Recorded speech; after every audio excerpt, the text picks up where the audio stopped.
So in the previous video, I had mentioned that when I got the Mighty Strike Freedom bootleg, I had planned to make it into the Strike Freedom Spec 2.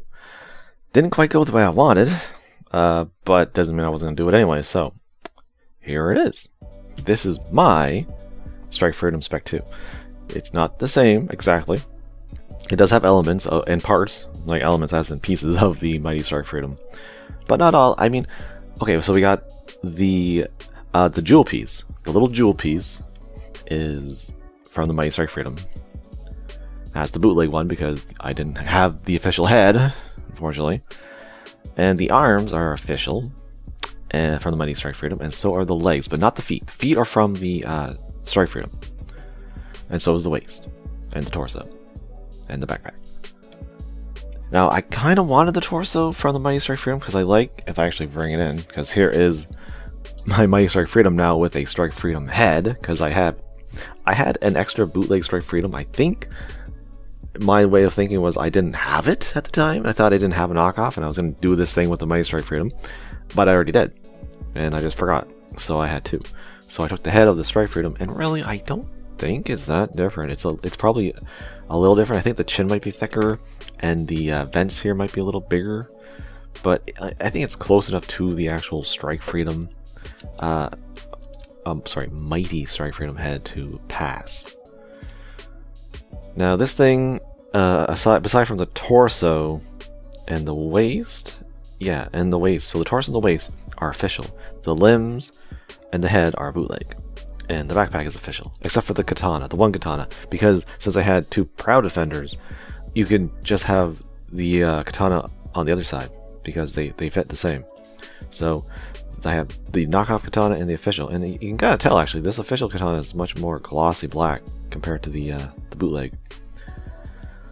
And because the legs are knockoff, even if the feet are official, it still has a little bit of a hard time standing because the hips are kind of weak on the bootleg legs.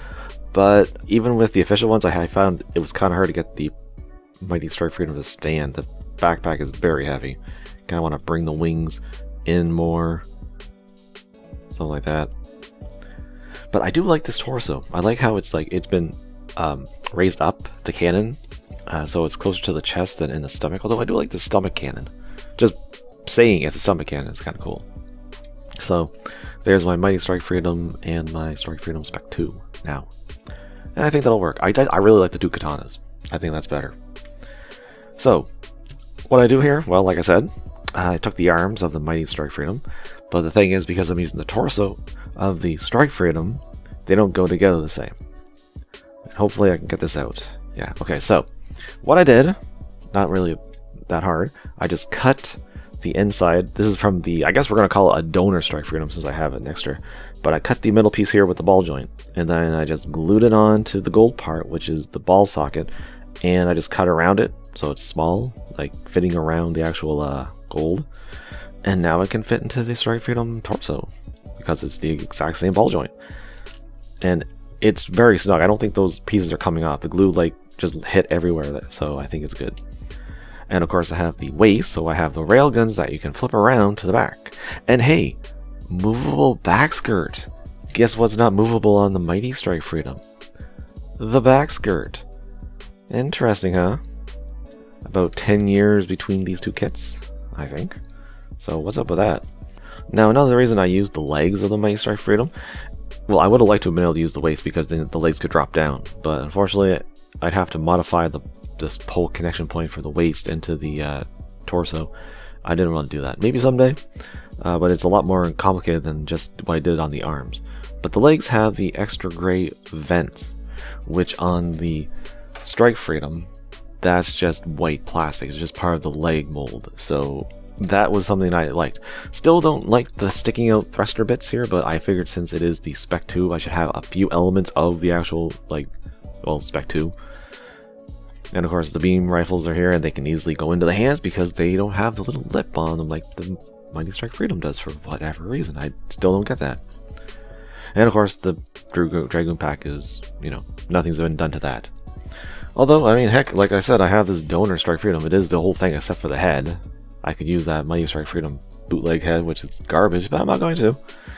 But if I really, really want to, as the stupid freaking guns and the beam sabers fall off this one, I can take the backpack here off this extra one, and I could have basically a more official version of the Mighty Strike Freedom. But oh, one thing is the knockoff backpack does not stay into the official torso. I realize that, but I'm happy with what I got. I'm happy with having the Proud Defender on this one, and then my Spec 2 here I think looks decent, so I'll have it next to my on the shelf next to my actual Strike Freedom, and the Freedom, and the Strike, and the Perfect Strike, and everything else.